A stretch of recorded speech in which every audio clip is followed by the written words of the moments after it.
जीवन और शांति है। आमीन। परमेश्वर के वचन पढ़े और सुने जाने पर आशीष मिले। स्वर्गीय पिता, वचन को समझने के लिए पवित्र आत्मा जी हमें सहायता कर, हमें शक्ति दे। वचन के अनुसार एक एक कदम रखने के लिए प्रभु मदद सहायता कर, बोलने के लिए मुझे भी शक्ति दे। धन्यवाद के साथ यीशु मसीह के नाम से मांगते हैं। तो 8 अध्याय का पहला आयत में हमने पढ़ा, अब जो मसीह यीशु में हैं उन पर दंड की आज्ञा नहीं। वो पिछले दिनों में हमने उस वचन के मनन किया था कि जो मसीह यीशु में हैं उन पर क्या नहीं है, दंड की आज्ञा नहीं है करके। तो इधर हमने पढ़ा कि जो शारीरिक पढ़िए एक बार और, जो शारीरिक व्यक्ति शरीर की बातों पर मन लगाते हैं, परंतु आत्मिक बातों पर मन लगाते हैं। ये मतलब है कि शारीरिक व्यक्ति शारीरिक बातों पर मन लगाते हैं, आत्मिक व्यक्ति आत्मिक बातों पर मन लगाते हैं। तो हम आत्मिक हैं या शारीरिक हैं करके कैसे पता चलेगा? हम आत्मिक हैं या शारीरिक हैं करके कैसे पता चलेगा? कि हम किस पर मन लगाते हैं उसके अनुसार पता चलेगा ना। हम किस बात पर मन लगाते हैं तो वैसे हम पता चलेगा कि हम आत्मिक हैं और शारीरिक हैं। तो एक दो मैंने कुछ और बातें, दूसरे पद पढ़िए, दूसरा आयत पढ़िए, 8 का दूसरा। जीवन की आत्मा की व्यवस्था में मसीह यीशु ने मुझे पाप और मृत्यु की व्यवस्था से स्वतंत्र कर दिया। तो इस आयत को आपको समझते हैं क्या है? इस आयत के बारे में क्या समझते हैं? क्योंकि जीवन की आत्मा की व्यवस्था ने मसीह यीशु में मुझे पाप की और मृत्यु की व्यवस्था से स्वतंत्र किया। आप समझ में आए इस वचन को क्या अर्थ है?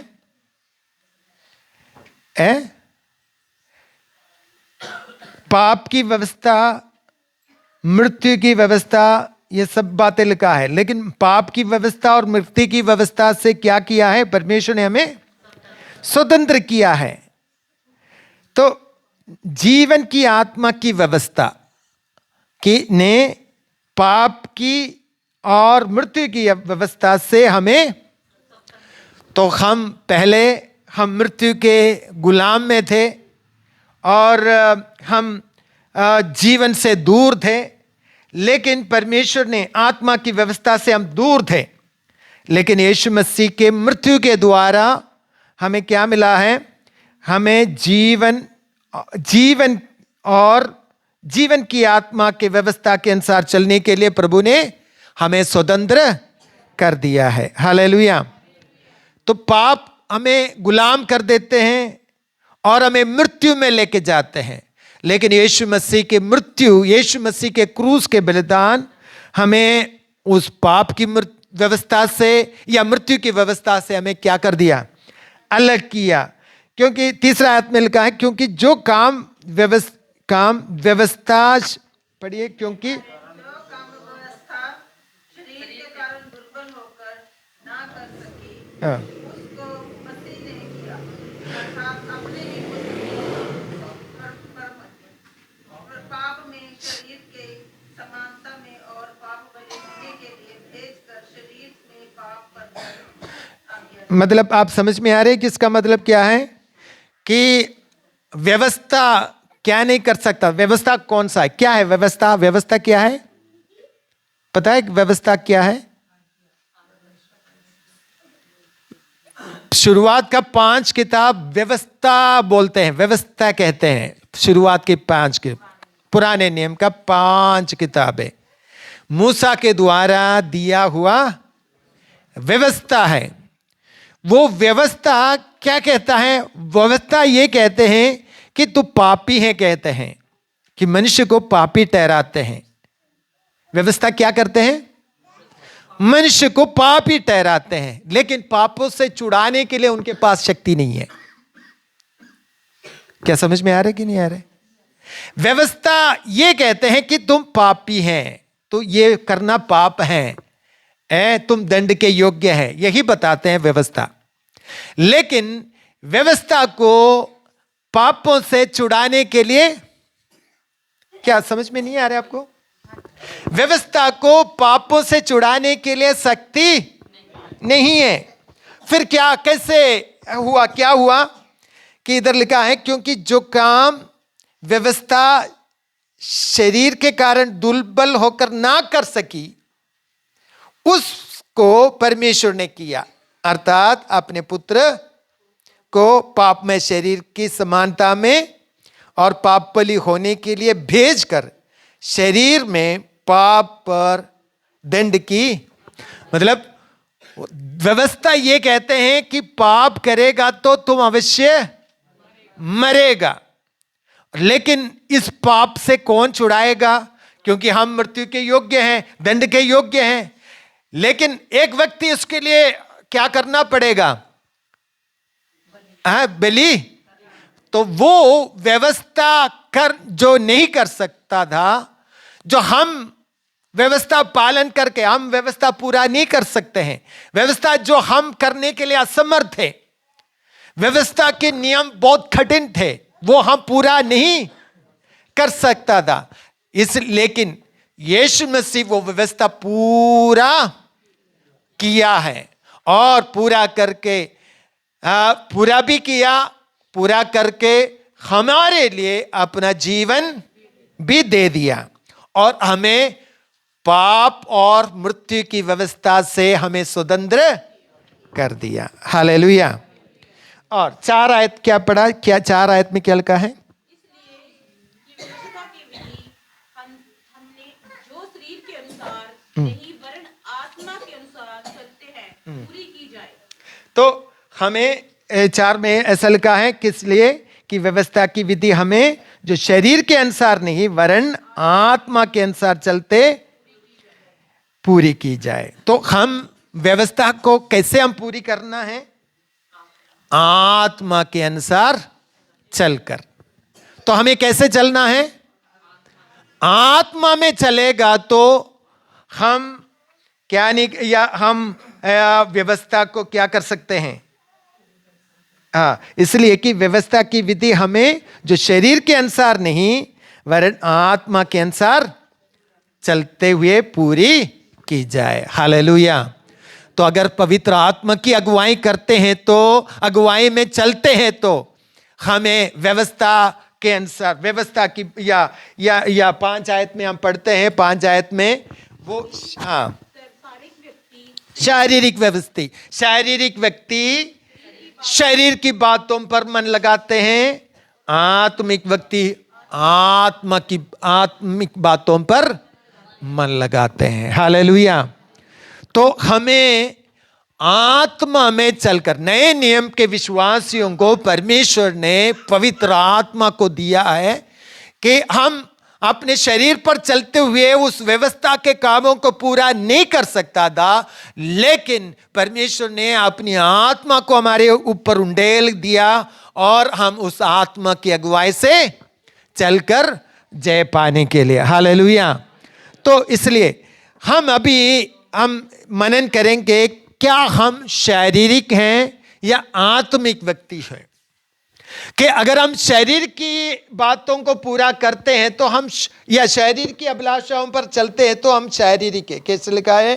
क्योंकि हम शारीरिक व्यक्ति शारीरिक बातों पर मन लगाते हैं। हालेलुया। मैं एक उदाहरण बताऊंगा कि आप बड किया हुआ आप वृक्ष देखा होगा, या आजकल हाइब्रिड मिलते हैं। हाइब्रिड कैसे उसको या बनाते हैं? शायद मेरे को इतना जानकारी नहीं है, फिर भी मैं मेरे समझ के अनुसार मैं बताना चाहता हूं कि वो एक वृक्ष है, या कोई सब अमरूद का वृक्ष है। अमरूद का वृक्ष का जो है उसमें क्या करते हैं, एक नया दूसरा कलम लगाकर उसके साथ जोड़ देते हैं, उसको बांध कर जोड़ देते हैं। कुछ दिन के बाद वो क्या हो जाते हैं, उसके साथ जुड़ जाते हैं, और जुड़ने के बाद क्या करते हैं, जो तना है, जो पुराना तना है, उसको क्या करेंगे? काट देंगे। पुराने तने को काट देंगे और ताकि वो जो नया लगाया हुआ वो उगने के लिए पुराने को काटना पड़ेगा।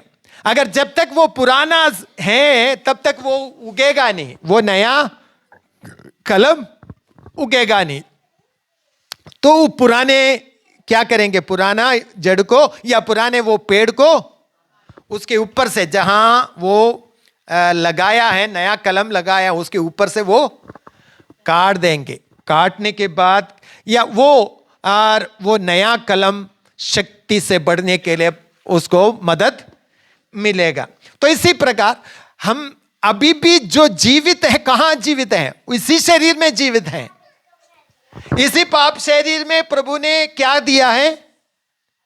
आत्मा को, एक नया मनुष्यत्व को उंडेला है। तो हमारी आत्मा के साथ परमेश्वर, जब हम उद्धार पाते हैं कि हमारी आत्मा के साथ परमेश्वर की आत्मा जुड़ जाते हैं, तो हम क्या है? हम एक नया व्यक्ति बन जाते हैं। जब हम यीशु मसीह को ग्रहण करते हैं तो परमेश्वर की आत्मा हमारी आत्मा से जुड़ जाते हैं और हम एक नया व्यक्ति बन जाते हैं। तो पुराने मनुष्य, ये शरीर तो अभी भी पुराना है, पुराना शरीर है, लेकिन पुराने शरीर में क्या लगाया है? नया कलम। यानी कि हम इसलिए कहते हैं कि हम जब यीशु मसीह को ग्रहण किया तो हम एक नई सृष्टि है करके बताया, यह परमेश्वर के वचन हमें सिखाते हैं। लेकिन फिर भी हम ये याद रखना है, वो पेड़ का निचला हिस्सा क्या है? पुराना ही है, निचला हिस्सा पुराना ही है, और ऊपर के हिस्सा तो काट दिया। हम नया कलम या जो यीशु मसीह में बढ़ने के लिए, आत्मिक व्यक्ति होने के लिए या आत्मा में जीवन बिताने के लिए पुरानी बातों को हमने क्या कर दिया? काट दिया। लेकिन याद रखना कि ये निचले हिस्से से अगर कभी भी उग सकते हैं, वो पुराने शरीर से कुछ भी कभी भी, वो कलम जो लगाया है सिर्फ उसी से बढ़ने से वो नया फल मिलते हैं। लेकिन अगर उस कलम से नीचे जो पुराना शरीर है उससे कुछ कलम निकलेगा तो क्या होगा? वो कमजोर कर सकते हैं। जो नए कलम को जो लगाया है उसको भी अगर वो बढ़ने देगा तो वो कमजोर कर सकते हैं। यही बातें इधर हम देख सकते हैं, यही बातें इधर हम देख रहे हैं। 5 आयत में यही बातें सिखा रहे हैं। क्या समझ में आ रहे कि नहीं आ रहे? कि क्योंकि शारीरिक व्यक्ति शरीर की बातों पर मन लगाते हैं और आत्मिक व्यक्ति आत्मा की बातों पर मन लगाते हैं। मैं विश्वास करता हूं आपको समझ में आ रही है। तो इसलिए हमें उस पुरानी या वो कलम जो निचले से हिस्से से अगर कोई भी कलम उग जाते हैं तो उसको क्या करना पड़ते हैं? तोड़ना पड़ते हैं। उसी समय उसको क्या करेंगे? जब उग आते हैं उसको तोड़कर उसको ध्यान करना पड़ते हैं। हालेलुया। तो इसी प्रकार हमारे जीवन भी ऐसा ही है कि हम आत्मा में चलने वाला व्यक्ति बनना है। तो अगर आत्मा में चलेंगे तो शारीरिक काम को क्या कर सकते हैं? हम मार सकते हैं करके यही वचन हमें सिखाते हैं। तो क्योंकि 6 पद में लिखा है शरीर पर मन लगाना तो मृत्यु है। वो आस्ते आस्ते हमें, ये मृत्यु हमारे शरीर की मृत्यु नहीं है, आत्मा को क्या करेगा? कमजोर करेगा। कमजोर करके वो आखिर में वो अगर बढ़ने देगा तो वो सूख भी सकते हैं। जो नया कलम लगाया है वो सुखा भी सकते हैं, आस्ते आस्ते वो सुखा भी सकते हैं। तो इसलिए हमें क्या करना है कि हमारे शारीरिक या हम तो इधर इसलिए लिखा है शरीर पर मन लगाना तो मृत्यु, परंतु आत्मा पर मन लगाना जीवन और शांति है। हालेलुया। तो हमें आत्मा में चलना है। हालेलुया।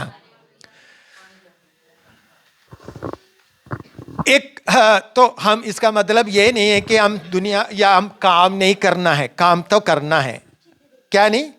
हम रोज अगर खाना है तो हमें क्या करना चाहिए? है? तो आत्मा में चलने वाले व्यक्ति काम नहीं कर सकते हैं? कर सकते हैं, लेकिन कैसे करना चाहिए? कैसे? हम आत्मिक जीवन, तो अगर आप किसी ऑफिस में काम करते हैं, दफ्तर में काम करते हैं, तो आपको कैसे जीवन बिताना होगा? एक आत्मिक व्यक्ति के समान उसके जीवन, आत्मिक व्यक्ति एक का स्वभाव में हमें जीवन बिताना है। हालेलुया।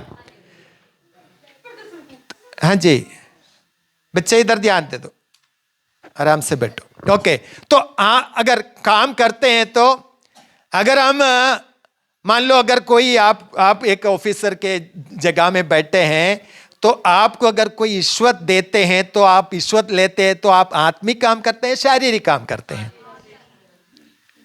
तो उधर भी हम आत्मिक जीवन प्रकट कर सकते हैं। कैसे प्रकट कर सकते हैं? तो हम आत्मा में चलकर, प्रभु की आत्मा में, अगर रिश्वत देना लेना पाप है या गलत है करके हम सोचते हैं, तो रिश्वत क्यों देते हैं? जो बातें क्यों लेते हैं? क्योंकि अगर मान लो अगर रिश्वत क्यों देते हैं, क्योंकि अगर कोई कमजोर है और जो अच्छे हैं वो उनको नौकरी मिल सकते हैं, उनको काम में ले सकते हैं, लेकिन उसको निकाल कर जो कमजोर हैं और उसको लेने के लिए रिश्वत देकर काम में लेते हैं। जिसको मिलना चाहिए उसको नहीं मिलते हैं, और जिसको नहीं मिलना चाहिए उसको इसलिए रिश्वत देते हैं।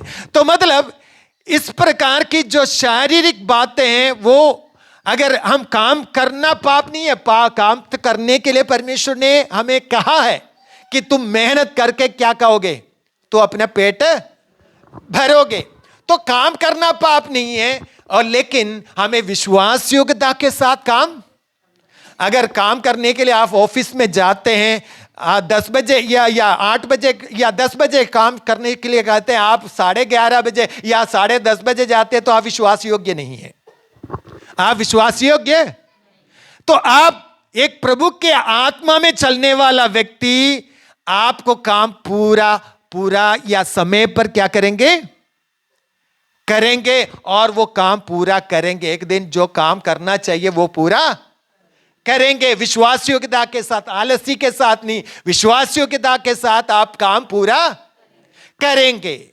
हालेलुया। मेरी बातें आपको समझ में आ रही है, मैं विश्वास करता हूं। एक आत्मा, ये एक विश्वासी को भी, एक आत्मा में चलने वाला व्यक्ति, हमारे वर्ताव में, हमारे काम में हमें विश्वास योग्यता के साथ हमें जीवन बिताना चाहिए। हालेलुया। तो हमें आत्मिक व्यक्ति बनकर जीवन बिताना है। एक बात है, आप समझ सकते हैं क्या क्या बातें शारीरिक काम है, क्या क्या बातें आत्मिक।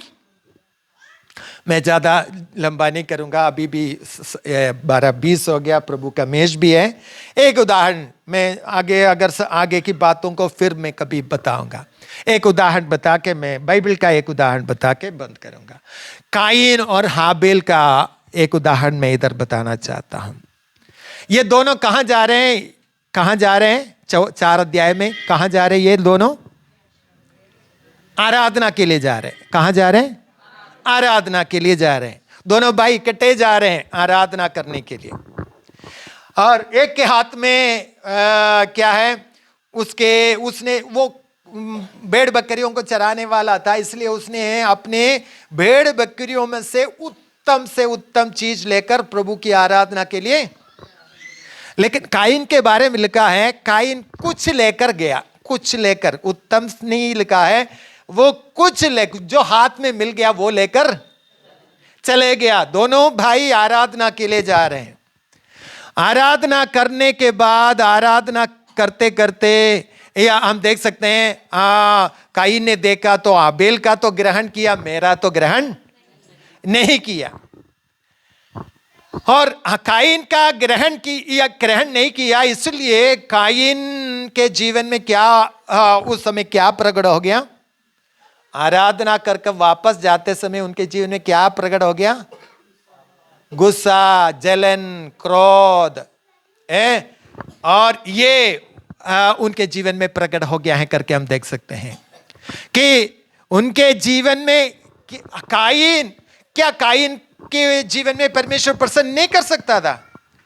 प्रसन्न कर, प्रभु मेरे जीवन में कमी हो गया, प्रभु क्षमा कर, मेरे जीवन के कमियों को क्षमा कर, मैं उत्तम से उत्तम चीजों से मैं प्रभु आपकी आराधना करूंगा। या जो भी कमी बताकर परमेश्वर की उपस्थिति में अगर गिर जाता, माफी मांग जाता, तो कायीन को भी क्या देता? परमेश्वर आशीष देता। लेकिन हम देख सकते हैं कायीन क्या बन गया? शारीरिक व्यक्ति बन गया। आराधना के लिए दोनों गया, लेकिन वापस आते समय वो क्या बन गया? शारीरिक। एक आत्मिक व्यक्ति और आत्मा में, या हाबेल आत्मा में जीवन बिताए वापस आकर, लेकिन कायीन शारीरिक व्यक्ति बन गया। उनके अंदर क्या आ गया? जलन। भाई के विरोध में क्यों? भाई के विरोध में क्यों क्रोध आया? ग्रहण किसने नहीं किया? परमेश्वर ने ग्रहण नहीं किया कि क्यों भाई के विरोध में तो उनको आशीष परमेश्वर चाहिए था ना देने के लिए, लेकिन भाई से वो क्या कर रहे हैं?